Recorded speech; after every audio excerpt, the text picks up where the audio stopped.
राधे राधे बच्चों, मैथ के इस सीरीज में आपका स्वागत है। चलिए आज के पहले सवाल को देखते हैं। बच्चा ये सवाल एसएससी जीडी का पूछा गया सवाल है और काफी सरल सा सवाल है। सवाल क्या कहता है कि दो संख्या का एलसीएम और एचसीएफ क्रमशः 154 और 7 है। उनमें से एक संख्या 77 है तो दूसरी संख्या ज्ञात कीजिए। बच्चा इस तरह का सवाल को बनाने के लिए एक फॉर्मूला है a into B is equal to LCM into का एचसीएफ। ए जो है पहली संख्या के लिए है, बी जो है दूसरी संख्या के लिए है।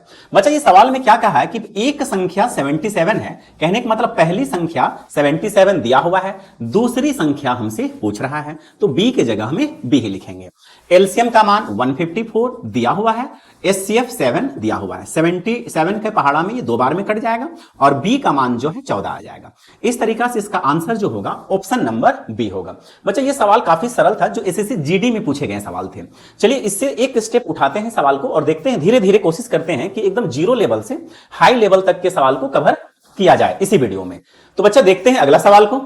तो अगला सवाल है दो संख्याओं का एलसीएम एवं एचसीएफ क्रमशः 44 एंड 264 है। यदि पहली संख्या को 2 से डिवाइड किया जाता है तो भागफल 44 आता है। दूसरी संख्या ज्ञात कीजिए।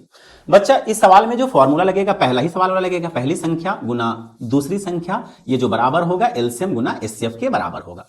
आप देखिए एलसीएम के जगह में 44 लिख सकते हैं, एचसीएफ के जगह में 264 लिख सकते हैं। लेकिन बच्चा यहां पे क्या है कि पहली संख्या के साथ कुछ कंडीशन लगे हुए हैं। कहता क्या है कि यदि आप पहली संख्या को 2 से डिवाइड करते हैं तो जो भागफल बचता है वो 44 बचता है। कितना बचता है बच्चा? 44 बचता है। तो यहां शेषफल का चूंकि जिक्र नहीं है ना, शेषफल का जिक्र ही नहीं है तो आप क्या करिए, इस पे 0 ले लीजिए।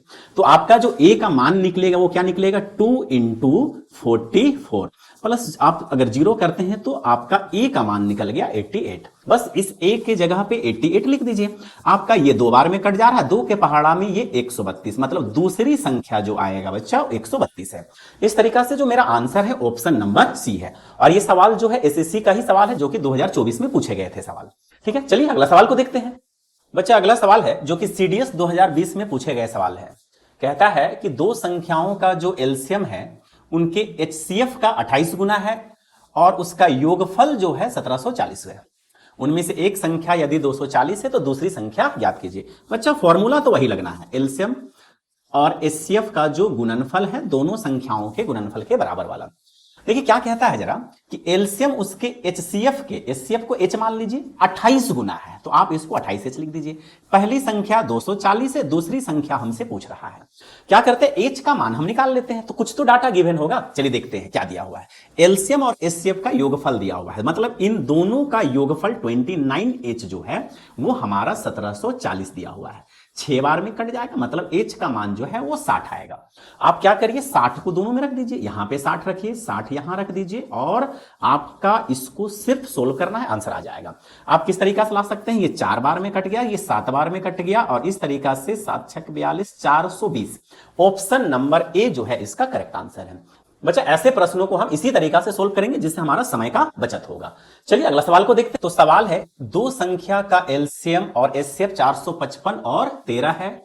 यदि एक संख्या 75 और 125 के बीच में है तो वह संख्या कौन सी है? बच्चे यहां जो फॉर्मूला लगेगा पिछला सवाल में जो लगा था वही लगना है, एलसीएम गुना एचसीएफ वाला। देखिए एलसीएम का मान दिया हुआ है 455, एचसीएफ जो है 13 दिया हुआ है। आपको क्या करना है कि ना तो यहां पहली संख्या दिया हुआ है ना ही दूसरी संख्या दिया हुआ है, तो अपने से हम दोनों संख्या मानेंगे।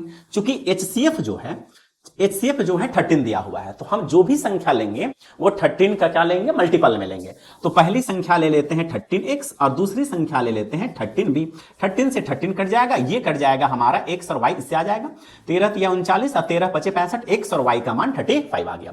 तो आप क्या करिए, इसको गुणज करिए, 7 पचे 35, ये टूट जा रहा है। x को आप 7 रखिए और y को आप क्या रखिए, 5 रखिए, जिससे क्या होगा कि पहली संख्या में आप 13x में 13 गुना 7, ये हो गया 13 7 91 है ना। और दूसरी संख्या जब आप निकालिएगा तो 13y है और y बराबर आप 5 रखे हैं तो ये हो जाएगा 13 गुना 5 65।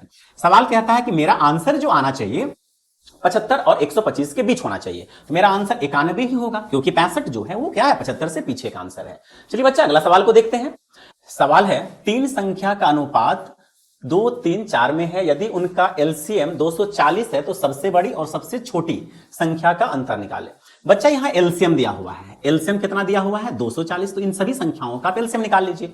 तो सबके साथ एक वेरिएबल लगा दीजिएगा, क्योंकि जब आप रेशियो को अलग करिएगा तो एक वेरिएबल हमें देना पड़ता है। तो इसका एलसीएम हो जाएगा 12x, तो आप इसके जगह में क्या लिखिए 12x, और इस तरीका से ये 2 बार में कट जाएगा, x बराबर आ गया 20। x बराबर कितना आ गया बच्चा 20 आ गया। हमें कहता है सबसे बड़ी संख्या और सबसे छोटी का अंतर, डिफरेंस जो आ रहा है वो कितना का आ रहा है, वो 2x का आ रहा है। तो 2 गुना 20 कितना हो गया हमारा आंसर 40 हो गया। इस तरीका से हमारा आंसर क्या होगा, ऑप्शन नंबर डी होगा। तो आज के क्लास में इतना ही सवालों को देखेंगे, मिलते हैं अगला वीडियो में। जय हिंद।